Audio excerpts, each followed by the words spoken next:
Okay, good morning and welcome to episode one of Girl Code. I'm Carolina Jimenez and I'm here today with the very fabulous Karen Murray. You. Um, and we're very excited to have you be a part of Girl Code podcast and CARA PR channel.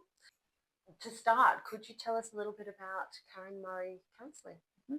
The Karen Murray Counselling is a nature-based counselling service, and I counsel predominantly children and teens and parents.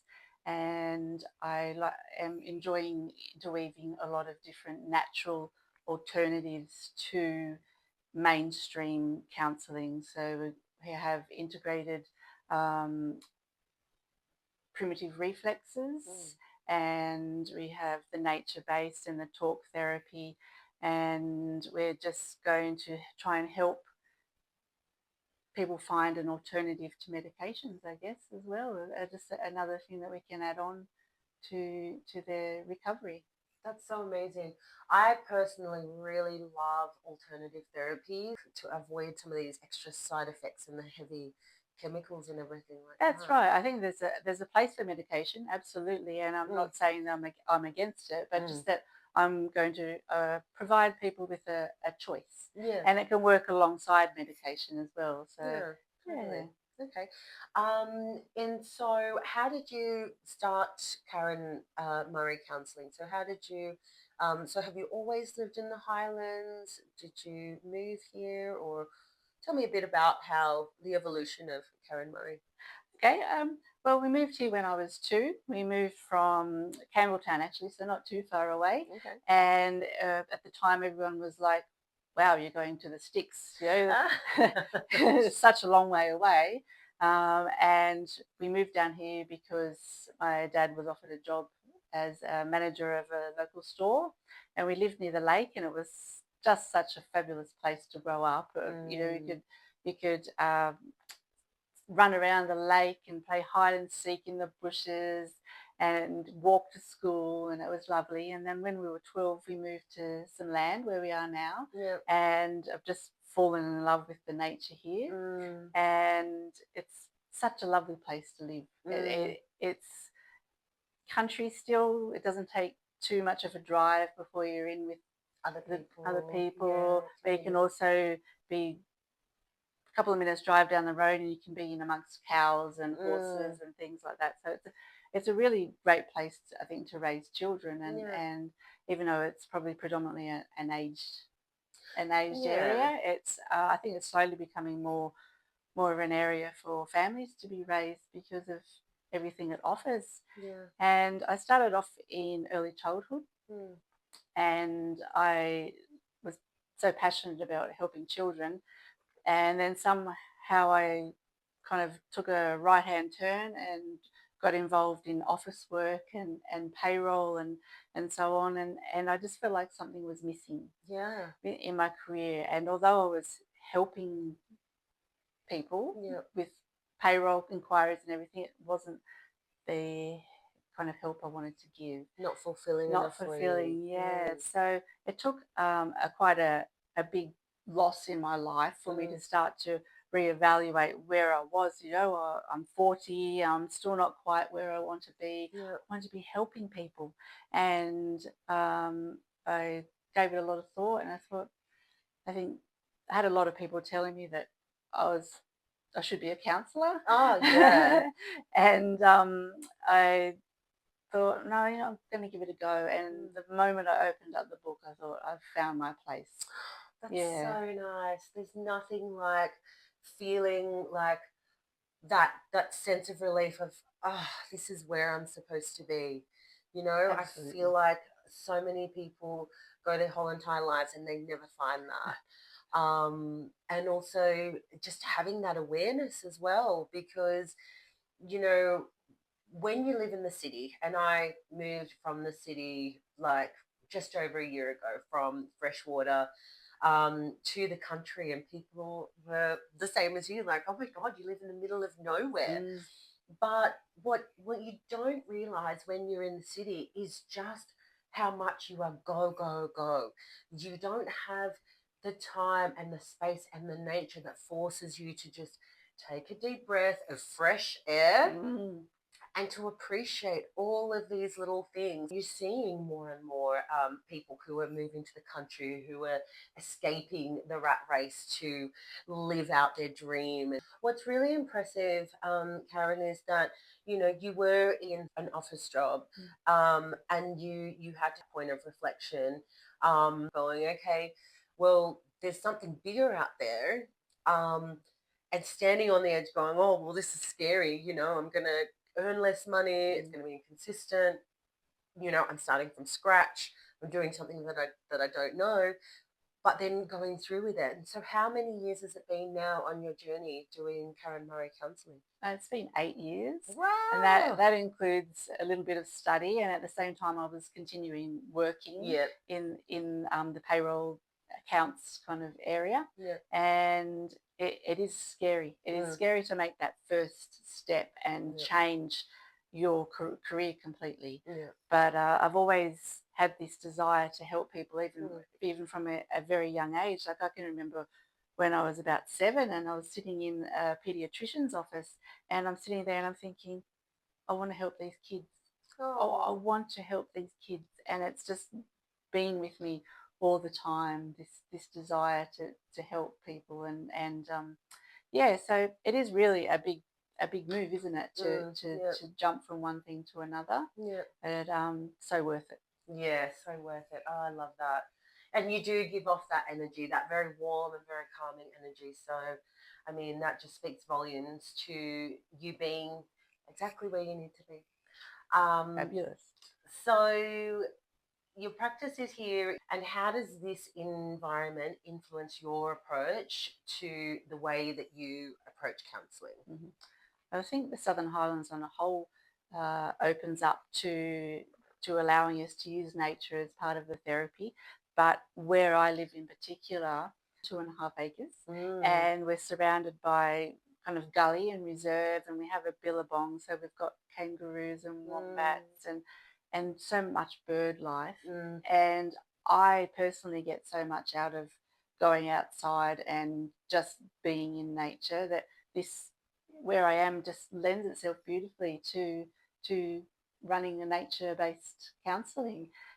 We've got the inside area for those that don't want yeah. to be outside, but I've seen so many children turn up and adults turn up, and they might have school reluctance, and so they don't like the four walls around them, Yes. and going outside just helps them to relax Mm, and take part in the counselling session a little bit more. And it can just be as simple as us sitting outside under a tree. It doesn't have to mm, be anything in particular, or yeah. you can go into the bush, sit by the billabong. Mm, There's young young kids that come in, and they might be really dysregulated mhm, and full of so much energy and not really suitable for sitting down and yeah. doing face to face. Yeah. And we'll go outside, and they have a ball running up and down the bark chip mountain, we call it over there, or we sit down near the Uh, billabong and we look for frogs, and but at the same time we're talking, yeah. and it's amazing just how that connection with a child can be therapy in itself. And Oh, totally. they get a lot out of the session because they're feeling more relaxed and regulated. That's Yeah. amazing. You mentioned something, school reluctance. Mhm. Tell me a little bit more about that, because I know that this would be a big thing, particularly when we think about kids going from daycare to kindergarten, Mhm. and I see it. Luckily, my girl doesn't have it, but I have noticed it with some of the other kids. So tell me Mhm. more about that. Like, Mhm. how do you how do you work with kids around that? I think there would be a lot of opportunity for you to work with schools and with daycares Mhm. to help them in that transition period. So, It's an area that I'm really quite passionate about, because when I was at school, I had a lot of trouble going to school, mm, and by year 9 and year 10, I couldn't go. It wasn't uh, a choice of I didn't want to go. I wanted to be there. I yeah, wanted to be with my friends and learn. I loved learning, but I couldn't go. I just couldn't go. I had severe anxiety and a few other issues that were going on. And they've only just kind of recently been diagnosed, but uh, you literally can't go. And there is a call to change it from being called school reluctance to school can't, because it's just you're just unable to go. And it but there was, when I was having trouble going to school, there was no understanding about it, and really the only support I had was my mum, who backed me 100%, knew that there was something going on, and she called around everywhere trying to find some help for me, and there was nothing available. And I mean, we're talking about 30 years ago, and we're so lucky that we've got a lot more available now and a lot more understanding about it. But it became quite prevalent after COVID. That really you started to see a lot more increase in the school reluctance. And it is basically the children can't go, and it could be for a variety of reasons. One thing that I see a lot of is that the child that's neurodivergent and can't has trouble dealing with the busyness of the classroom and the sensory input, and they quite often need very rigid kind of knowing what's going to happen next, and things like that. Yeah, no surprises, and school is just petrifying for them. And luckily, we know a lot more about it these days. There's a lot more talk about it. A lot of schools are really supporting students, but there's still a long way to go, I think. And I have had clients that have come in and said, well, basically, I've been told that if I don't keep going, then I lose my spot at the school. And I see the embarrassment in not only the children but the parents, the poor parents. And some people think that it's just as easy, just simply grabbing your child, putting them in the car and forcing them to go. But it's a lot more. Like, do people refer to you? Do they just go to your website? Is there something, do you ever hold like a sort of come and meet me day, or what would be the way that people can help to bring you business if they, if they know someone that could really benefit from those services? I think the best place would be to look at my website, and they get a bit of a feel of what it looks like here, what I look like, how I work. I also have a Facebook page that I put a lot of posts up, and lately I've been putting a lot of photos actually of what we've been doing with the teens and the children, and so people get an idea of what goes on in the session. And working with school reluctance it's different for each child, because each reason is quite often, different for each child. But I think the first place I start is to say, hey, I get you. I get where you're coming from because I've been there. I know what it's like. And then you generally, after you've got an idea of the situation and what kind of led to the school reluctance and everything, you're breaking it down into little steps. So, for instance, I had one young boy who was struggling to go to school, and his was sensory input. And so we put lots and lots of strategies into place to make going to school easier for him. And it was a case of allowing him to have, and the teacher worked with us, which was fabulous. He was allowed to have a little sketch pad on the table to draw, because that calmed him down. So he was listening and drawing at the same time, and that helped to regulate his system. We made he was driven to school every day, so he drew a map of every street that they went down and marked familiar things on that map, so that as he went down he could say, hey, there's the service station, there's that dog that's always out the front, then we're going into this street. So that really familiarised him with the area. Just lots. Another one was putting a book together, and we took photos of their day, and it was starting from a picture of the front gate Mhm. of the school. Mhm. And it was step by step. This is the Yeah. gate you're going to go Yeah. into. This is the tree you're going to sit under before class Mm. starts. This Yeah. is your classroom, and it just gives them a Yeah. visual of what's going to be happening through the day, and knowing what's going to happen. That's so beautiful, Karen. I love that you just make it all like so individual. I just can't. Oh my god, it makes me want to cry because I don't know. Like I do see like the kids struggling with that at drop off, and very occasionally, Sophia, if she's had a bad night, she will kind of have a bit of a struggle with it. But like I do see the frustrations in the mums, and in talking to them at pick up about, oh, we've got X amount of crosses on the school calendar because we've been late all of those days and stuff, and I can only imagine what extra stress that would be on everyone. So it's just so nice that you offer that a way, like a really holistic way to be able to overcome that. I can't imagine Yeah, how beautiful that would be for the child to be able to overcome it. That's amazing. I really yeah. love that. And so more difficult, I think, when they get a little bit older and they've got the input of their friends saying, um, "We never see you. Why aren't you here? Mm, You know, you're a bit strange," kind of thing. yeah, And it's the impact on the child's confidence as well, and yeah, self-esteem, that yeah, is really hard to watch. yeah. Yeah. Isn't that so interesting? I remember through some of my own therapy, I kind of felt like I had like this sign on my forehead, like I don't belong here. And it took Mm, a long time to mentally take that sign away. mm, And I think because you're kind of carrying this energy of like, oh, I don't belong here, you look like a deer in the headlights most of the time. And then people take that in different ways where they're just kind of like, oh, she seems snobby, or she seems rude, mm, or she seems weird or depressed or whatever it is. mm. And then, yeah, and it takes a really long time to kind of change that. It does, yeah. And you never know what someone's going through. You never know. Exactly. In life, we obviously face all different types of challenges that help us to grow.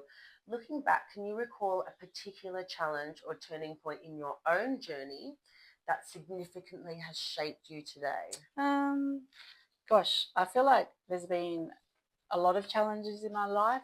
I was born with cerebral palsy, slight cerebral Oh, palsy wow. on the left side, and that always made everything harder for me. Okay. So I walked up on my toes, Wow. and I had a couple of operations, and along the way, I developed severe anxiety and had a great lot of difficulty getting out of the house. I was Mm, actually, yeah, stuck in the house for a while, so that was really difficult. And then I think somewhere along the line, also in the last few years, I've been diagnosed with some invisible disabilities, mm, so Chiari and a tethered cord and a sphinx on the spine. So that it's been one kind of really big challenge. mm. And when I was at school and I was struggling to go to school, at the end of year 10, I was told that, well, basically the door was slammed in my face and I was told I wasn't welcome back. And Oh my God. yeah, but Oh, see, things were different back then as well. So, my attendance wasn't great. So, no. but my schoolwork was fine, Mm, but my attendance wasn't great. So mm. at the end of year 10, I had this massive decision to make. If I went back to school, I had to assure them that I was going to be there 100% of the time, basically, Mm.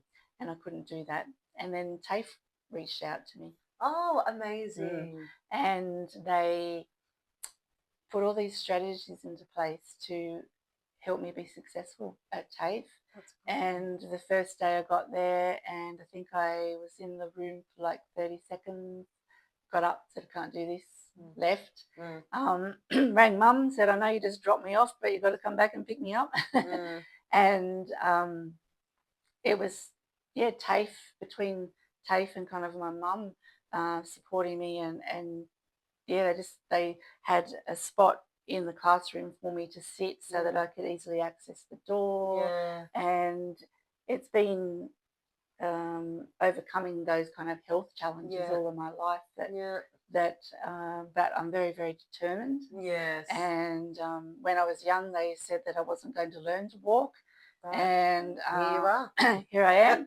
And they, I think they forgot to tell me that I wasn't going to learn to walk. So I've taught myself kind of Yeah. a way to walk that's not perfect, but I'm walking. You're So walking, yeah. I guess that's the biggest challenge that I've had to overcome in life. That's incredible. Yeah. Yeah. I mean, they say obviously the challenges make us stronger, and you're just like a complete testament to that. Like, you lit up the path for other people to be able to overcome those challenges that you've already gone through yourself, which is just so amazing. Because I feel like one of those things, when people are looking to engage someone, whether that be for counseling, whether that's for brand, whether that is for neurodivergence, they want to know that that person truly understands them, and that they have overcome this themselves. Yeah, that's And true. this is something that is just so heartwarming, because you've been there, you've done it, you've learned from it, and you've built this whole entire business around it, and this beautiful community around you, not just with Karen Murray Counselling, but also with the Highlands Social Group, which is fabulous. And it's 7,000 followers or something. Is that it's right? grown over the time. There was a need in the area for people that felt lonely or for whatever reason to meet other people. And the first few groups that I started, I organised, and I turned up and no one else showed up. And people said to me, "Oh, just, give up. It's not going to work." And I'm like, no, there is a need for people to meet others and socialise a little bit in a comfortable, inclusive environment. And so I kept going with it. Yes. And probably every social group we get around 15 people, 15 to 20 people. We've had some larger groups. And just looking at the friendships form in that group, and the support, and thinking of one couple in particular, two ladies in their 70s who both had lost their husbands, and they just became such great support for one another. And it was through that group that they met, and it's just really lovely to see those. That is so amazing. Sounds to me a little bit like you have fostered a bit of girl code in there, Karen. And that is just amazing. I feel like, as women, we have to band together, and I just love that you've created two separate environments, one through your counselling and two through your social group, for people to come together to support each other, to beat isolation, and just to be each other's, biggest advocates, in the same way that your mum was your biggest advocate. Absolutely. You've taken what you've learned, and you've now given it as a tool for other people to be able to support themselves in their own lives and in their own well-being. And that's just really fabulous. And I just think, well done. Thank Karen. you. Running your own counselling service requires a very unique blend of compassion and business acumen. So, what has been the most surprising aspect of building Karen Murray Counselling? I would say the biggest surprise has been that I'm such a perfectionist. I didn't realise I was such a perfectionist until I started to try and set up my own business. And although I had a bit of a background in business, everything office related, I just can't get right. I've always got to be updating it and fixing it and improving it. And I think there comes a time where you have to say it's good enough. But for me, being overcoming that perfectionism and being entirely confident with the marketing and things like that, and getting the word out there, that's been quite difficult to overcome. Like talking about what you're doing, and if you're not used to talking about yourself and things like that, then I find the marketing difficult as well. I feel like that's a common thread, like for business owners working on the business, when you are already committed and you've got limited hours and you've got to service your clients, so you're busy working in the business. It's kind of like, well, where do the other hours come from? Like, but that's where CARA PR can come and help you. Absolutely. So I have to ask you, have you ever heard of Girl Code? I actually hadn't. Isn't that embarrassing? So I was really grateful to have you mention it to me and be able to look into it and read about it. Amazing. Yes. Okay, cool. So tell me, what is your understanding of Girl Code? It's just an unspoken rule, like really, that females support females, and we're there to help empower one another, and we stick by one another. Yeah, absolutely. Lifting each other up, supporting each other, having each other's backs. Yeah, it's so important. And that's, that is my key driver through this podcast, is just to have women, putting their hand up and saying, no, Girl Code is alive. We're committed to fostering better working relationships with each other. And I say that coming from my former fitness modeling, where, it's all about beauty and it's all about perfection and everything like that. But there's actually a lot of beauty in imperfection. Sure. And rawness and wholesomeness and just being yourself. And I feel like, the world has gone crazy in so many different avenues with these. And I mean, I have to admit, I am like one of the worst. Like, I get my nails done, I get my eyelashes done, I love my makeup and all this kind of stuff. But I feel like when it comes to social media, there's this element of people feeling that they have to be a level of perfect. And then not just feeling that, but then also striking other people down for not being this vision of perfect. And we see it have a ripple effect across social media for like our teenagers, our kids. Like, my 5-year-old is talking about working on her new look. It cracks me up. And I'm just thinking to myself, Sophia, oh my God. And she wants, she wants her own high heels, and she wants her hair, she wants her hair to be blow dried straight. And I'm just thinking to myself, oh my God, I've raised a diva. But also it just sort of, the wonderful thing about kids is they give you feedback to the way that you are. And I think what I really wanted to be able to drive through this podcast is the remembering that, as women, we're beautiful as we are, and that we should support each other, not tear each other down. So tell me, when was an example of where you saw Girl Code alive and well working in your life in the last month? Oh, in the last month. Yes. Okay. Well, I have to say with you. I have to say that you reached out to me to talk about the neurodivergent, dating, and you've just been such a great support as far as helping me get the confidence with my business to promote it, and it's been really fabulous. Thank you, Karen. No, that's so nice. I think that would be probably one of the things that jumps out at me. Thank you. Yeah. And what about in, let's say, in your teens? I think the solidarity between females in my teens wasn't really there for me. I guess because I wasn't at school a lot. I had a lack of female friends, male friends as well. But I think that just being a teenage girl, it's so important to have other teenage girls to bounce off. And I've realised that now.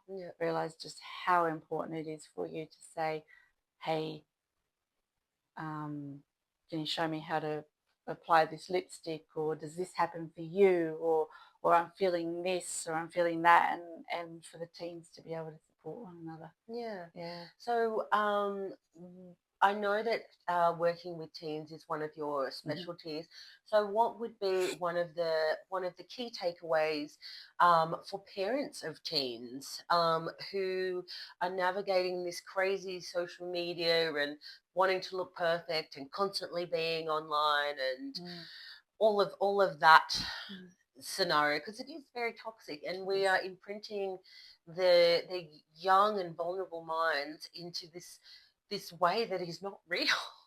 They Yeah. they Mm. think that it's real, but it's not. And it is um turning them into this phone addicted zombie in a Mm. lot of ways. So what would Mm. your key takeaway to the parents be? I think I'd say you're not alone.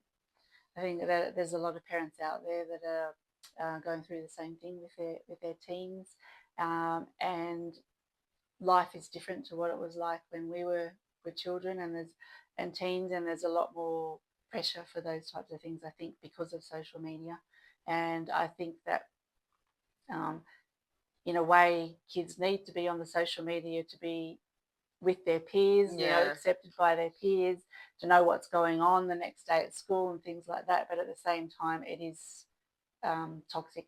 And I think that um, being able to find other ways that your children can liaise with their friends and building their confidence based on not just their looks, but mm, encouraging things like that. yeah, Um, yeah, but it's certainly hard to get them off yeah, the internet. That's yeah, for sure.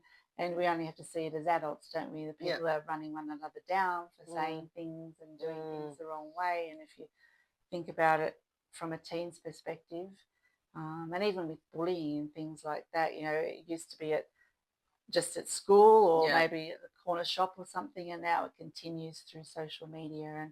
And I think just reassuring parents that they're not alone, that there is support out there, yeah, that there is someone that they can talk to, yeah, and that it's not easy. yeah, It's not easy, and trying to find that balance, really, isn't it, yeah, of what's acceptable time yeah, on the internet. And yeah, um, yeah, but I remember watching a documentary not so long ago, and they had all these teens that were really addicted to gaming online, mm, and they had one lot do a boot camp and one lot do this kind of positive psychology, gentle way. And I was just amazed at one boy in particular who found his time off the internet. He discovered bushwalking and things like oh that. So yeah, I think it's finding other interests yeah, for the children that they yeah, can get their value from and yeah. build their self-esteem on and Yeah. things. What are some other ways for parents to be able to engage with you if, for example, they need long-term care Mhm. or some things like that, Sure. perhaps? I'm able to take people on the NDIS that are self-managed or plan managed. Wonderful. At this stage, I can't take clients that are managed by the NDIA, but I think that covers quite a few people, the plan managed and self-managed. Yep. So I'm seeing quite a few clients at the moment that are on the Great. NDIS, which is really good. It's great to know that they can keep coming and they don't have to reach into their own pocket Yeah. to get the help that they need. Yes. And currently, counsellors can't get a mental health care. Right. They Okay. It can't. has to be a It has psychologist. to be a psychologist. However, I've taken that into account in how I base my fees. So Yeah. I've taken the discount off my fee. Yeah. So because I want to, my aim in life is to help people, not to be rich. Oh, Yeah. Karen, you're So so amazing. so I like to make the fee affordable, but I can also have a bit of a sliding scale if someone's really having trouble financially but needs the help.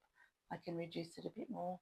Oh, Yeah. fabulous. Amazing. That pretty much concludes our podcast for today. Thank you for having me on your first podcast. Oh, I feel such honoured. a pleasure to have you.